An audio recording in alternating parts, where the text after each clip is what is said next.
Responsibility, మా బాధ్యత అది. కాబట్టి యూరియా వీళ్ళు ధర్నాలు చేసి ఇచ్చిరని సంఖ్యలు కొట్టుకోండి, ఏం అభ్యంతరం లేదు. కానీ ఇస్తున్నది మేమే, మా రెస్పాన్సిబిలిటీ ఫీల్ అవుతున్నాం. ఈరోజు తమిళనాడులో కరైకల్ పోర్టులో 32,000 మెట్రిక్ టన్నుల యూరియా రెడీగా ఉంది. అందులో ఒక 30% మరి నిన్న మాట్లాడిన తర్వాత తెలంగాణకు ఇవ్వడం కోసము మరి నడ్డా గారు ఆదేశించడం జరిగింది. అదే కాకుండా అంటే ఆల్మోస్ట్ 10,000 మెట్రిక్ టన్నులు ఒక తమిళనాడు కరైకల్ పోర్టు నుంచి తెలంగాణకు వస్తుంది. ఇదే స్టార్ట్ అవుతుంది, అక్కడ నుంచి ట్రాన్స్పోర్ట్ చేయాలి కదా. అదే కాకుండా IFFCO, Indian farmer fertilizer cooperative limited నుంచి 6 రేకుల యూరియా వస్తుంది. అంటే ఒక రేకు 2,500 మెట్రిక్ టన్నులు. ఆ రకంగా ఇఫ్కో నుంచి 15,000 మెట్రిక్ టన్నుల యూరియా తెలంగాణకు వస్తుంది. అదే కాకుండా క్రిబ్కో, కృషిక్ భారత్ కోఆపరేటివ్ లిమిటెడ్, క్రిబ్కో నుంచి కూడా మరొక 17,500 మెట్రిక్ టన్నులు, అంటే 7 రేక్స్ అంటారు ట్రైన్లో వస్తాయి.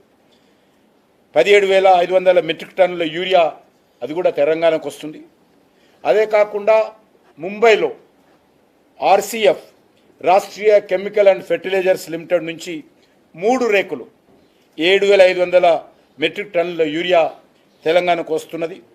అదే కాకుండా మన తెలంగాణ కోటా కాకపోయినప్పటికీ కూడా Mangaluru chemicals and fertilizers MCF అక్కడి నుంచి కూడా 2,500 మెట్రిక్ టన్నుల యూరియా మన తెలంగాణకు వస్తుంది.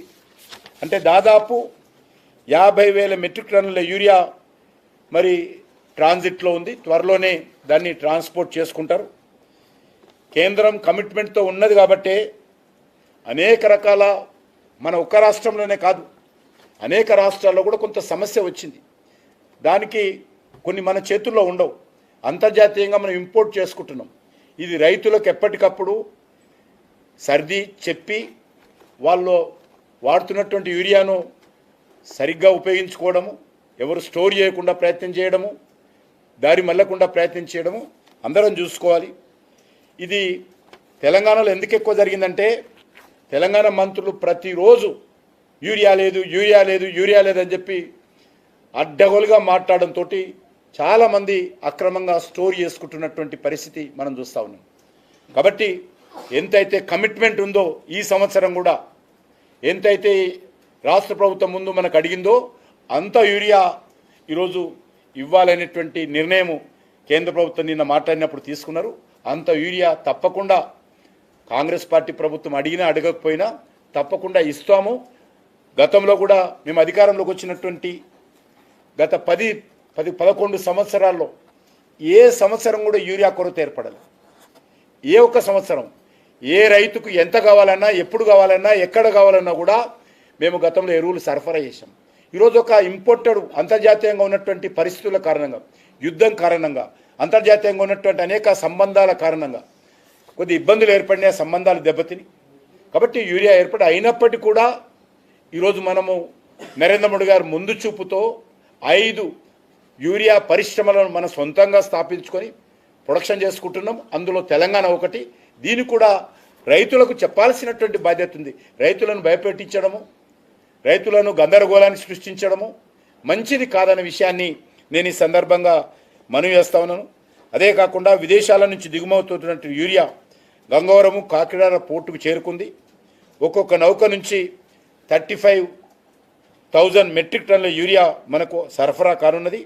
6 యూరియా కూడా విదేశాల నుంచి వచ్చేటువంటి యూరియా కూడా మరి తెలంగాణకు అందుబాటులో తీసుకొస్తామనే విషయాన్ని కూడా మరొకసారి మనవి చేస్తా ఉన్నాను. ఇప్పుడు చెప్పినంతా కూడా డొమెస్టిక్ ప్రొడక్షన్స్, ఇంపోర్టెడ్ యూరియా కూడా మరి 35,000 మెట్రిక్ టన్నులు వస్తుంది. దాంట్లో కూడా మన తెలంగాణకి ఇస్తాము.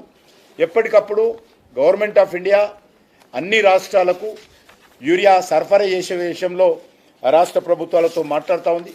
తెలంగాణకు సంబంధించినటువంటి అధికారులతో కూడా వర్చువల్గా రెగ్యులర్గా మాట్లాడుతూ ఉన్నారు ఈ యొక్క ఫెర్టిలైజర్ మినిస్ట్రీకి సంబంధించినటువంటి అధికారులు. మరి ఈరోజు కావాలని తొందరపాటుతో దుందుడుకడంతో ఎక్కువ మరి ప్రచారం చేయడంతో కొద్దిగా ఇబ్బంది ఏర్పడిందనే విషయాన్ని నేను ఈ సందర్భంగా మనవి చేస్తా ఉన్నాను. తెలంగాణకు సంబంధించి మరి మనకందరికీ తెలుసు, ఈ సంవత్సరం రిక్వైర్మెంటు 20 lakh మెట్రిక్ టన్స్ అని చెప్పి వాళ్ళు చెప్పారు. ఇప్పటి వరకు మరి 20 lakh metric tons already distribution చేశారు. ఇంకొక 2 lakhs మెట్రిక్ టన్స్ ఉన్నది, అది కూడా పూర్తి చేస్తాం. గత సంవత్సరంతో పోటీ చూసినట్లయితే ఈ సంవత్సరం కొంత డిమాండ్ పెరిగింది. అయినప్పటికీ ఎందుకంటే మంచి వర్షాలు కురవడంతో సాగు ఎక్కువ చేసుకుంటున్న రైతులు, ఆ రైతులకు ఎరువులు అందించాల్సినటువంటి బాధ్యత